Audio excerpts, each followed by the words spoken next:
Assalamualaikum warahmatullahi wabarakatuh. Waalaikumsalam warahmatullahi wabarakatuh. Alhamdulillah wassalatu wassalamu ala Rasulillah Sayyidina Muhammad ibn Abdillah wa ala alihi wa sahbihi wa man wala wa la hawla wa la quwata illa billah, amma ba'd. Para pemirsa yang dirahmati Allah dan juga para santri yang saya cintai, mudah-mudahan malam hari ini kita masih diberi kesehatan dan juga diberi kesempatan oleh Allah SWT.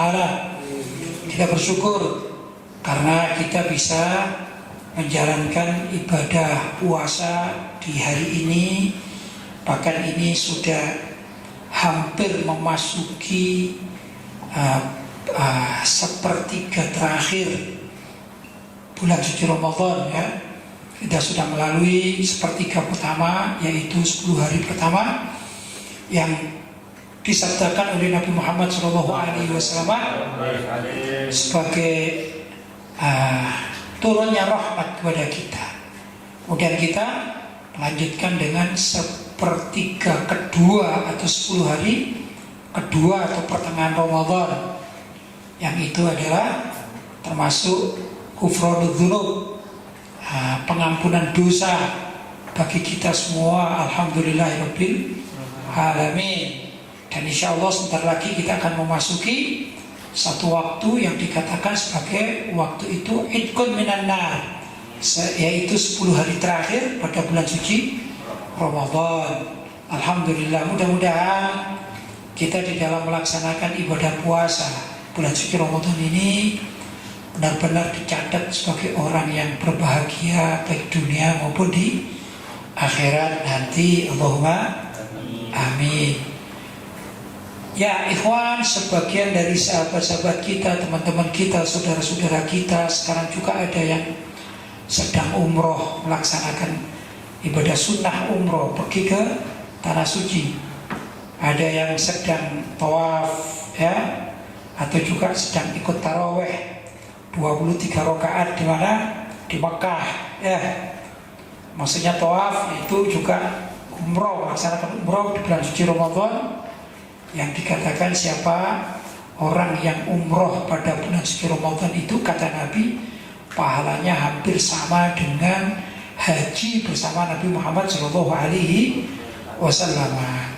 Karena itu beruntunglah saudara-saudara kita yang saat ini bisa melaksanakan ibadah umrah di bulan suci Ramadan. Kalau saya dulu alhamdulillah sering, ya, karena menetap di sana, ya, menetap di sana sebagai mukimin, jadi saya nggak tahu berapa kali umrah di bulan suci Ramadan. Kalau dijumlah saya nggak tahu gitu, ya, karena saking seringnya. Alhamdulillah, mudah-mudahan kalian semua yang belum pernah ke tanah suci di tahun-tahun berikutnya, mudah-mudahan kalian yang berangkat ke tanah suci Makkah, samping juga kalian bisa masuk untuk ziarah ke makam Nabi Muhammad Sallallahu Alaihi Wasallam. Di mana? Di kota Madinah. Terutama sekarang ini bulan suci Ramadan sangat nikmat kalau kita berada di tanah suci, baik Makkah maupun Madinah di bulan suci Ramadan. Ini luar biasa. Saya informasikan. Saya 8 tahun menetap di Saudi atau di Mekah dan Madinah. Itu ada suatu kebiasaan yang berbeda dengan kita orang Indonesia. Nah, kalau orang Arab di sana, kalau namanya bulan suci Ramadan itu, di malam hari nggak ada namanya tidur, itu nggak ada. Jadi kehidupan pagi itu berpindah menjadi kehidupan malam. Mulai sebut saja mulai asar, gitu ya, sampai sampai sahur, kemudian sholat subuh, itu semuanya bangun. Bahkan juga perkantoran di sana itu, ya, buka, pasar-pasar buka. Sudah, nanti mereka itu akan tutup setelah sholat subuh. Biasanya tutup itu sampai menjelang asar. Jadi kalau kita pergi ke kantor, misalnya kantor apa, ya, bayar pajak gitu aja misalnya, ya misalnya, itu kalau kita mau bayar pajak, misalnya kalau di sini ke Samsat misalnya, bayar pajak kendaraan, Kalau nyari jam 10 pagi, jam 12, nggak ada yang jaga. Itu kalau bulan suci Ramadan. Jadi gimana bayarnya? Bayarnya itu kita bisa jam 12 malam misalnya. Itu buka. Jadi kehidupannya itu berbeda dengan di mana tempat kita ini. Kalau kita kan enggak. Kita ini biasa-biasa saja ya. Hari-hari biasa, hari puasa atau Ramadan itu kan tidak ada perbedaannya. Maksudnya malam hari tidur, nanti pagi hari, siang hari bekerja kan gitu ya, beraktivitas. Kalau di Mekah dan Madinah dan juga sebagian negara-negara Islam lainnya juga melakukan hal yang sama, yaitu apa? Malamnya seperti siang, siangnya seperti malam. Jadi kalau jam sekian ini banyak yang ziarah ke makam Rasulullah SAW, banyak ke ziarah-ziarah kuburan, ke Baqi, gitu ya, ke Makla. Ini biasa, malam hari itu jadi siang. Dan lampu-lampu di sana luar biasa, seperti betul-betul kehidupan siang hari begitu ya. Ini di mana? Mekah, Madinah dan beberapa negara-negara Arab lainnya. Begitu kurang lebih ya. Nah, malam hari ini kita ingin membahas sedikit tentang fadilah orang yang berziarah ke makam Nabi Muhammad SAW.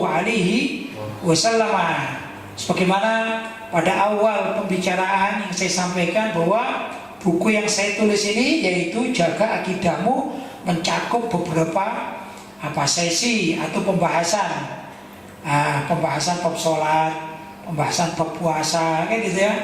Dan juga pembahasan bab akidah. Sekarang kita baca salah satu tema atau judulnya adalah ziarah ke makam Nabi Muhammad SAW. Ya, mudah-mudahan dengan sedikit kita sedikit mengambil dari beberapa tema ya, bab, maka kita juga tahu isi buku ini. Mungkin juga pemirsa tahu, barangkali ada yang menghendaki juga sudah ada tempat menanyakannya sudah ya. Karena itu mari kita baca, mudah-mudahan apa yang kita baca nanti ada manfaatnya buat kita semuanya dan para pemirsa pada umumnya. Silakan. Bismillahirrahmanirrahim. Ziarah ke makam Nabi Muhammad sallallahu alaihi wasallam, Madinatul Munawwarah. Saat para jamaah haji sudah banyak yang berangkat dari tanah air menuju Arab Saudi, bagi rombongan yang berangkat kloter pertama, mereka langsung menuju kota Madinah untuk berziarah ke makam Nabi Muhammad SAW dan melaksanakan sunnah arba'in, yaitu sholat berjamaah selama 40 kali di Masjid Nabawi. Ya, jadi ada istilahnya arba'inan ya. Arba'inan itu adalah sholat berapa? 40 kali ya berjamaah di Masjid Nabawi. Itu fadilahnya besar sekali ya. Jadi orang-orang yang berangkat haji atau umroh ya, yang umrohnya lama itu biasanya mengambil waktu antara 8, 9 sampai 10 hari di mana? Di kota Madinah. Kemudian dihitunglah sholat berapa kali? 40 kali. Jadi jamaah di mana? Masjid Nabawi, itu namanya arba'inan. Luar biasa, ini juga fadilahnya besar sekali dan banyak yang dilaksanakan oleh orang-orang kita, orang Indonesia yang berangkat haji ya. Tentunya juga selain orang Indonesia ya termasuk mengejar fadilahnya arba'in sholat. Arba'in sholat di mana? Arba'inan sholat di Masjid Nabawi. Begitu. Selain ziarah makam Rasulullah SAW. Lanjut. Sedangkan rombongan kloter terakhir akan menuju kota Mekah terlebih dahulu untuk melaksanakan kewajiban ibadah haji. Lantas diakhiri ke kota Madinah untuk melaksanakan sunnah-sunnah saat berada di kota Madinah Al-Munawwarah.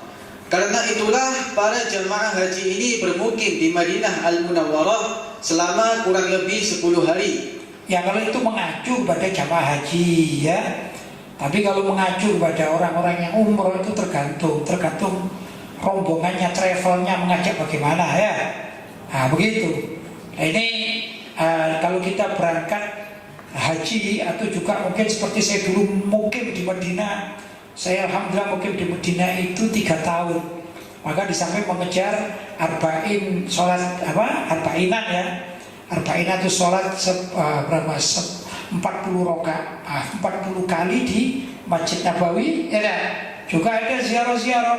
Di sana ada ziarah kepada makam Nabi Muhammad SAW, ziarah baki. Ziarah baki itu tempat makamnya para para sahabat Nabi radhiyallahu ta'ala anhum.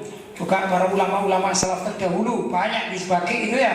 Sampai juga banyak kuburannya atau makamnya jamaah haji yang meninggal di Madinah, maka dikuburkan di Baki. Tapi di sana juga ada tempat-tempat yang lain seperti ziarah Uhud. Yaitu di sana ada makamnya syuhada ahli Uhud, perang Uhud. Yang termasuk di situ ada satu nama yang luar biasa, itu Sayyidina Hamzah, paman dari Nabi Muhammad SAW. Lanjut. Disunnahkan bagi para jamaah haji yang sedang berziarah ke kota Madinah untuk memperbanyak bacaan salawat kepada Nabi Muhammad SAW, baik di saat dalam perjalanan maupun tatkala sudah berada di dalam kota Madinah. Ya, maklum karena kita berada di kota Madinah atau menuju kota Madinah, maka yang paling diutamakan dari ibadah itu adalah bacaan salawat kepada Nabi Muhammad Sallallahu Alaihi Wasallam. Itu sangat dianjurkan ya. Dari perjalanan biasanya kalau dari Jeddah itu ada rombongan yang langsung ke Madinah, ada juga yang langsung ke Mekah. Kalau sebut saja dari Jeddah pergi ke Madinah, umumnya naik bis atau juga naik mobil pribadi, tergantung ya. Tapi kita bicara jamaah haji atau jamaah umroh biasanya naik bis. Nah, dalam perjalanan bis itu dari Jeddah menuju Madinah, ini perjalanan kurang lebih sekitar 500 kilo ya, 500 km kurang lebih.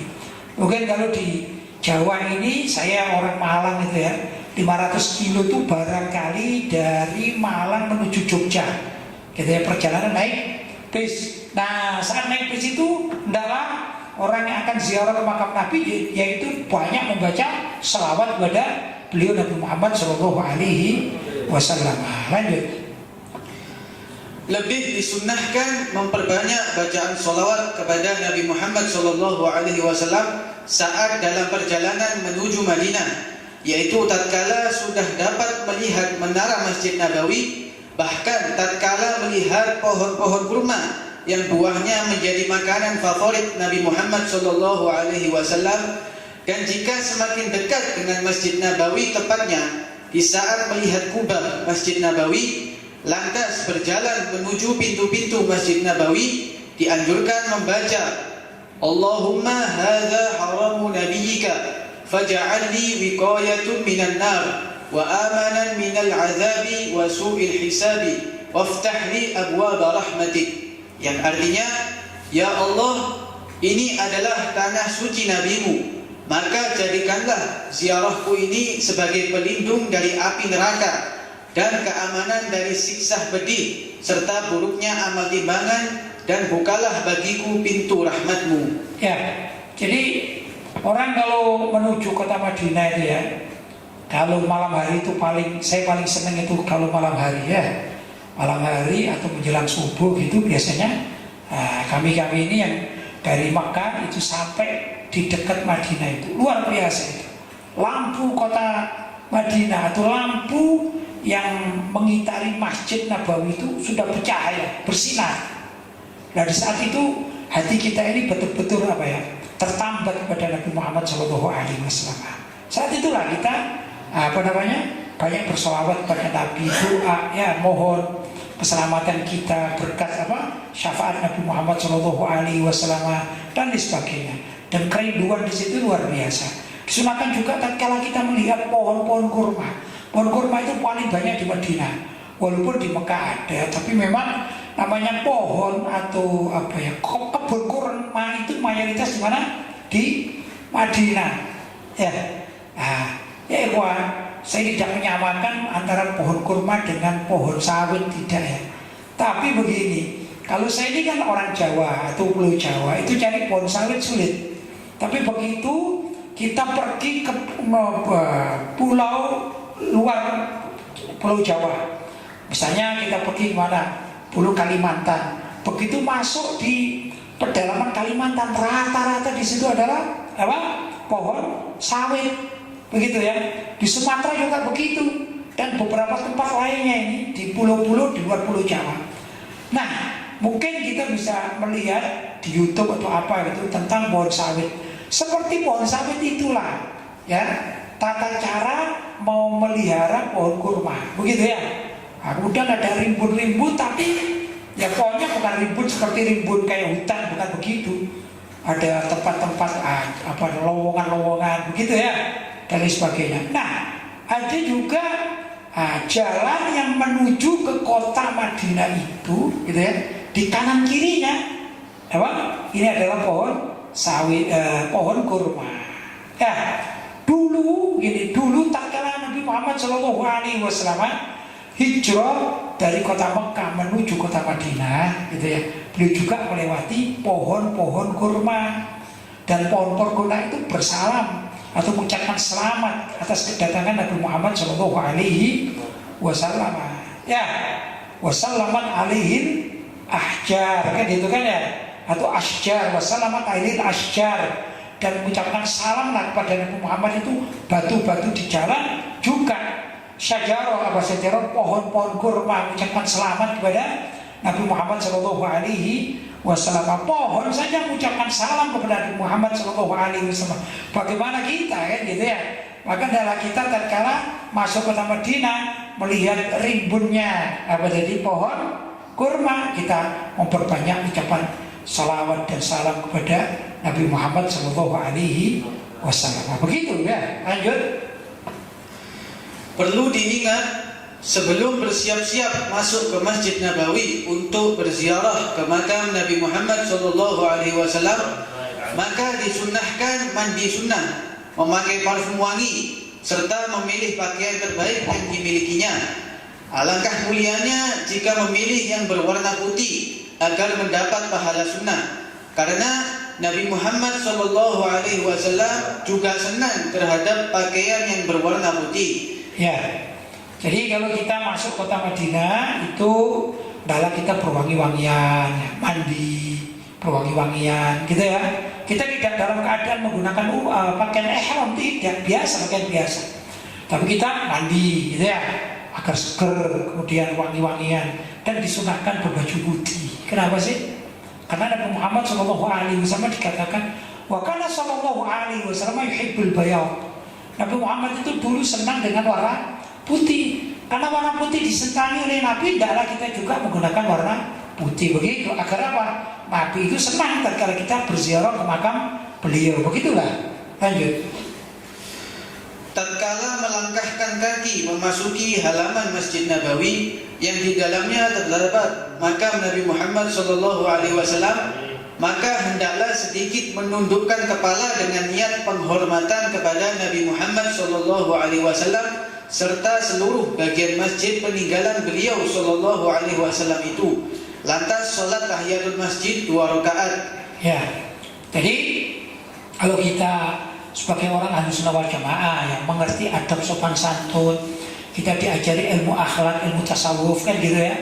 Tasawuf kita kepada Nabi Muhammad SAW itu bagaimana? Salah satunya yaitu tatkala kita masuk kota Madinah atau Masjid Nabawi, apalagi sudah dekat dengan makam Nabi, hendaklah kita menundukkan kepala, gitu ya. Jangan menunduk, jangan menundukkan kepala. Nah, kita mengandaikan diri kita ini sedang berhadapan dengan beliau Nabi Muhammad SAW,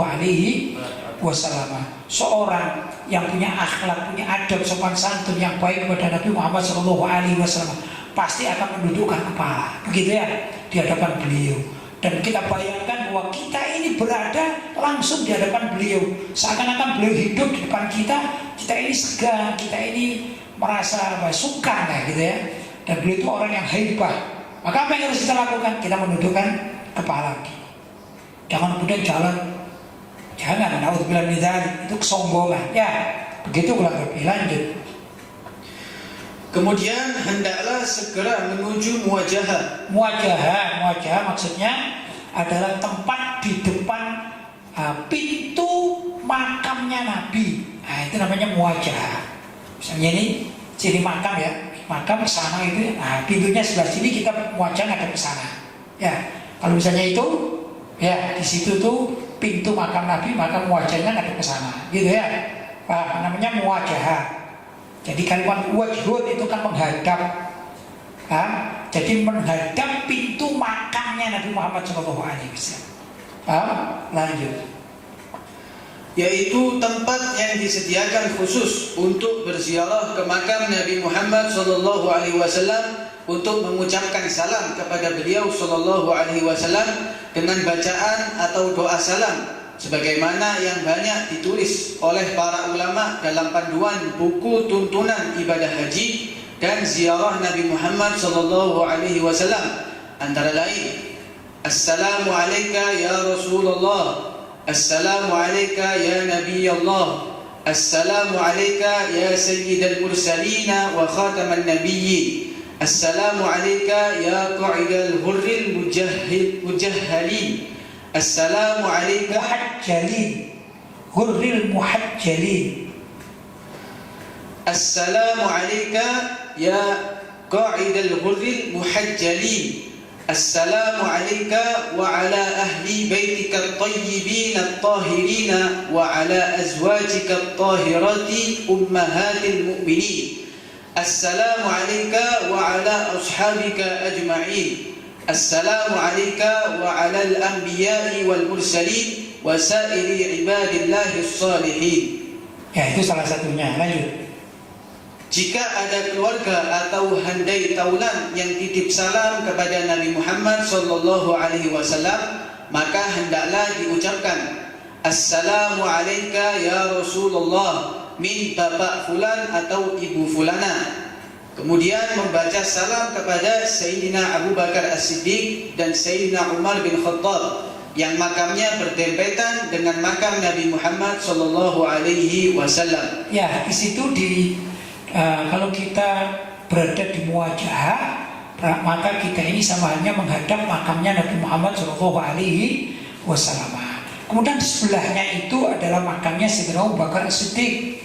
Kemudian sebelahnya Sayyidina Abu Bakar namanya makamnya siapa? Sayyidina Umar ibn Khattab. Nah, orang-orang Ahlussunnah wal Jamaah ini ziarahnya di samping ke makam Nabi, kemudian juga ke makam Sayyidina Abu Bakar As-Siddiq, kemudian ke makam Sayyidina Umar ibn Khattab radhiyallahu. Ya, kemudian para sahabat yang lainnya itu harus keluar dari makam muwajah itu, kemudian jalan kaki keluar dari masjid, gitu ya. Masih ada di halaman masjid, nyebrang jalan.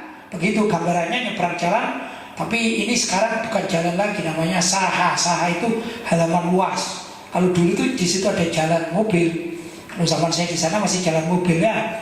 Makanya nyebrang jalan, maksudnya nyebrang halaman luas. Maka di sebelah sana itu ada namanya makam baki. Nah, begitu ya. Maka di sana disunahkan juga untuk ziarah kepada para sahabat radhiyallahu taala anhum, begitu. Lanjut. Nabi Muhammad SAW bersabda, barang siapa datang kepadaku tidak untuk apa-apa selain khusus menziarahi makamku, maka aku berhak untuk memberinya syafaat di hari kiamat. Hadis riwayat Ad-Darqutni, At-Tabarani dan Ibnu Subki. Ya, jadi banyak ya hadis-hadis yang menerangkan tentang fadilah ziarah ke makam Nabi Muhammad SAW.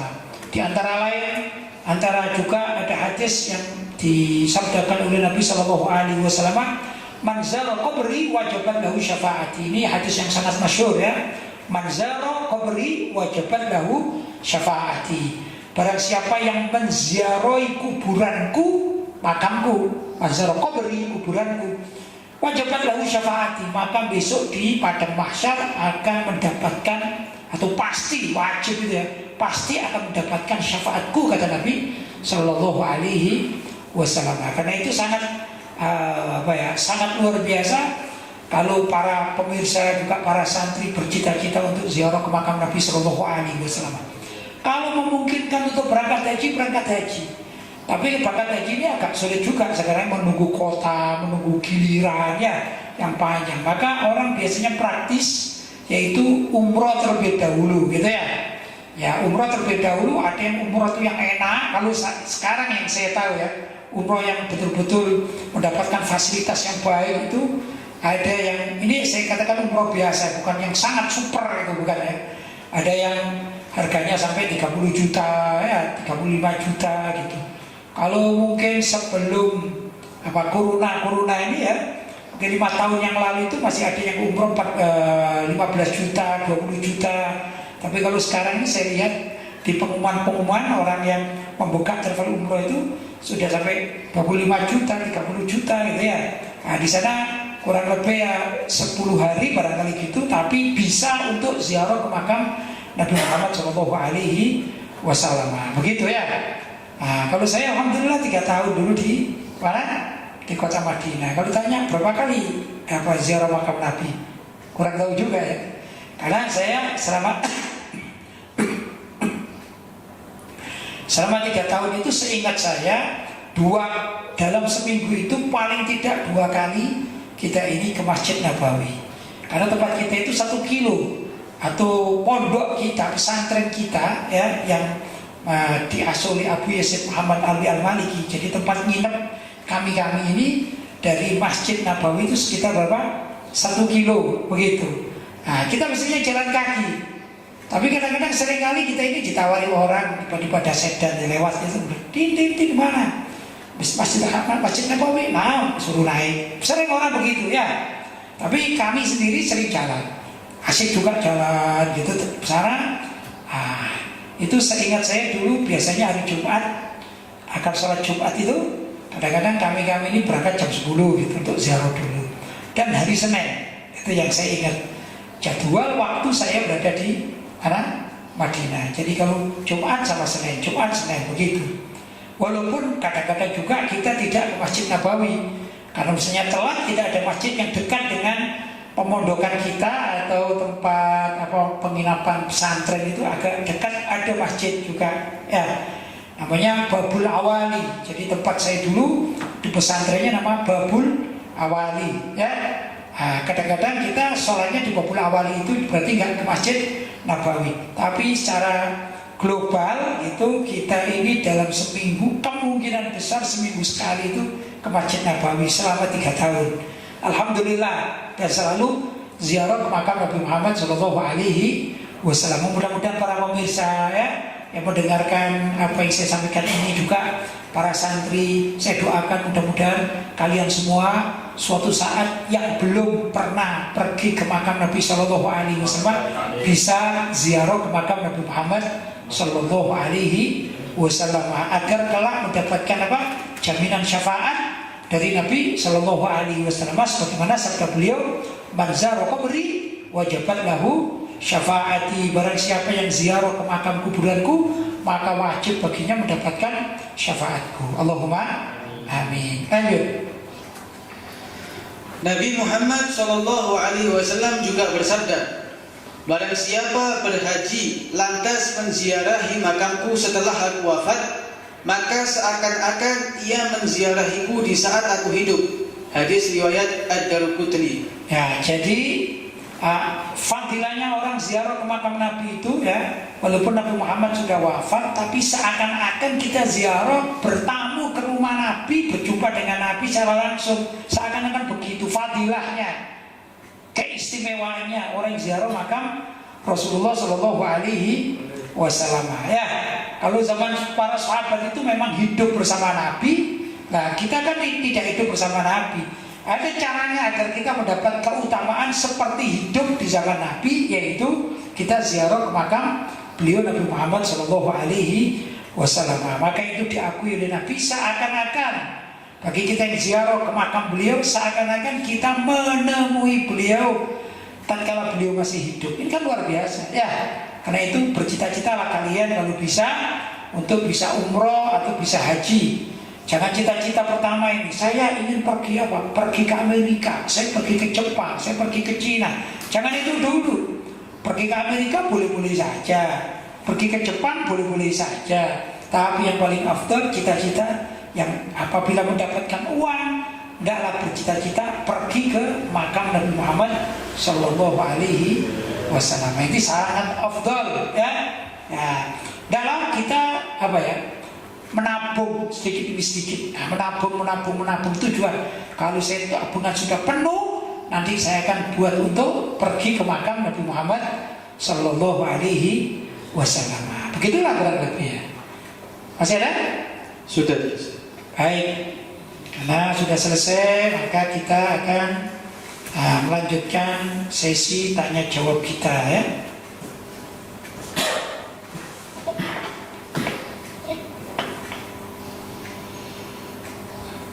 Alhamdulillah Pak Kiai, pertanyaan sudah sampai kepada kami. Baik. Langsung saja saya bacakan pertanyaan yang pertama. Assalamualaikum warahmatullahi wabarakatuh. Waalaikumsalam warahmatullahi wabarakatuh. Mohon maaf mengganggu Pak Kiai. Saya izin bertanya, kitab tauhid, fikih, dan tasawuf apa yang bagus dipelajari bagi pemula Pak Kiai? Syukron. Kitab fikih, jadi bagi pemula ya, pelajar pertama gitu ya. Ya mungkin seperti kalian yang pesantren itu ya. Nah, kitabnya apa yang paling tepat ya? Kalau kitab tauhid itu coba baca Aqidatul Awam, seperti itu ya. Dan syarah Aqidatul Awam. Ya, ini adalah yang dasar sekali. Walaupun ada kitab-kitab lain yang kecil-kecil itu ada. Misalnya apa ya, Aqidah Thahawiyah barang itu ada seperti itu ya. Dan masih banyak ya kitab-kitab seperti itu masih banyak. Tapi yang paling masyhur di kalangan Ahlussunnah wal Jamaah atau di Indonesia ini orang-orang aswaja paling masyhur adalah membaca kitab apa? Aqidatul Awam, dan ada syarah Aqidatul Awam. Kalau itu dipelajari, insya Allah menjadikan akidahnya ini mantap begitu ya. Nah, kalau agak tinggi sedikit ada kitab namanya Jauharut Tauhid. Jauharut Tauhid. Begitu, ini kitab juga bagus, tapi agak tebal kitabnya ya. Kemudian kalau di dalam fikih, di dalam fikih itu ada kitab yang paling kecil namanya Pesolatan. Ya, Pesolatan itu. Kemudian naik sedikit ada namanya kitab Safinatun Najah. Safinatun Najah sekarang juga ada syarahnya namanya Nailur Roja. Kemudian juga ada masih ada kitab-kitab kecil yang lainnya. Kitab-kitab fikih itu masih ada. Dan banyak. Tapi kalau misalnya untuk panduan pertama, coba cari kitab Safinatun Najah. Ya. Ada juga kitab Fathul Qorib, itu agak lebih tinggi daripada Safinatun Najah, dan seirama dengan kitab Nailur Roja, namanya Fathul Qorib. Kemudian kalau lebih tinggi lagi kitab masih banyak. Zubat bisa dipelajari. Zubat itu kitab fikih, dan syarah Zubat juga luar biasa, ada syarahnya Zubat. Zubat itu nadom 1000 bait. Ada 1000 bait dan ada syarahnya. Jadi syarahnya jadi cukup tebal. Ada juga kitab seperti Ihanatul Thalibin. Ya, Ihanatul Thalibin itu kitabnya besar. Atau Fathul Mu'in misalnya, kitabnya juga besar. Itu di pondok-pondok pesantren pada diajarkan. Ya, begitu itu kitab fikihnya. Karena kita di Indonesia yang mengikuti mazhab Syafi'i, itu kitab yang saya sebut adalah kitab-kitab bermazhab Syafi'i. Kemudian kitab tasawuf. Kitab tasawuf itu ada yang paling kecil. Pertama, tasawuf maksudnya adalah berakhlak. Ya, orang belajar tasawuf itu adalah belajar berakhlak. Jadi kalau orang anti tasawuf berarti nggak ada akhlak. Gitu ya. Tahu nggak ada akhlak, nggak punya akhlak. Ya. Sufi yang asli sufi itu adalah orang yang berakhlak. Begitu kalimat sufi ya. Itu yang semula. Jadi kalau orang benci dengan orang sufi, berarti ini orang yang tidak punya adab sopan santun, benci kepada orang yang berakhlak yang sangat mulia. Begitu ya. Nah, ini dari kalimat apa sih? Tasawuf dari kalimat sofa yasfu, sofaan ya, sofaul qalb. Sofaul qalb itu hati yang bersih, begitu ya. Itu dari kalimat akhlak asalnya. Nabi Shallallahu Alaihi Wasallam bersabda, Innama ba'ithu liutammima makarimal akhlak. Sesungguhnya aku ini diutus oleh Allah dalam muka bumi ini untuk menyempurnakan akhlak yang mulia. Dari situ orang wajib berakhlak. Nah, ada kitab kalau di Indonesia namanya kitab Akhlakul Bani dan Akhlakul Banat. Akhlakul bani kitab akhlak untuk laki-laki, akhlakul banat kitab akhlak untuk remaja putri, gitu ya. Nah, juga ada kitab di pesantren itu namanya Ta'limul Muta'alim. Ini kitab akhlak terkait dengan dunia santri. Bagaimana tata cara santri ini saat belajar, kemudian saat berinteraksi dengan teman-temannya, cara bergurunya bagaimana, gitu ya.